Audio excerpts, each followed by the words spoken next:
நீங்கள் பார்த்து கொண்டிருப்பது நியூஸ் 21 செய்திகள். தமிழ்நாடு செய்திகளை உடனுக்குடன் தெரிந்து கொள்ள நியூஸ் 21 செய்திகளை பாருங்கள். செஞ்சி செக்கோவர் நிறுவனம் சார்பில் 250 மாணவர்களுக்கு கல்வி உபகரணங்கள் வழங்கும் விழா. விழுப்புரம் மாவட்டம் செஞ்சி செக்கோவர் நிறுவனம் சார்பில் இயக்குனர் அம்பிகா சூசைராஜ் ஏற்பாட்டில் ஏழை மாணவர்களுக்கு கல்வி உபகரணங்கள் வழங்கும் விழா நடைபெற்றது. நிறுவனத்தின் செயலாளர் செல்வன் அரவிந்தராஜ் தலைமை தாங்கினார்கள். இதில் செக்கோவர் நிறுவனம் மூலம் சேவையாற்றும் கிராமங்களில் உள்ள பெற்றோர் இல்லாத குழந்தைகள், ஒற்றை பெற்றோர், பழங்குடியினர் 250 மாணவர்களுக்கு செக்கோவர் நிறுவனர் சகாயராஜ் 4ஆம் ஆண்டு நினைவு தினத்தை முன்னிட்டு கல்வி உபகரணங்கள் வழங்கப்பட்டது. இதில் சிறப்பு அழைப்பாளராக மேல்மலையனூர் வட்டாட்சியர் தனலட்சுமி கலந்து கொண்டு கல்வி உபகரணங்களை வழங்கி சிறப்புரையாற்றினார்.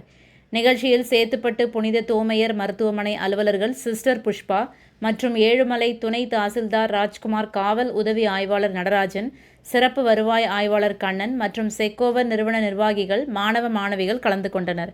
நியூஸ் 21 செய்திகளுக்காக அருண் பிரகாஷ். என்னோட பேர் லாவிஷ் லக்ஷன். அணிலாவிலிருந்து வரேன். செக்கோவர் நிறுவனம் ஸ்டடி மெட்டீரியல் கொடுத்தாங்க.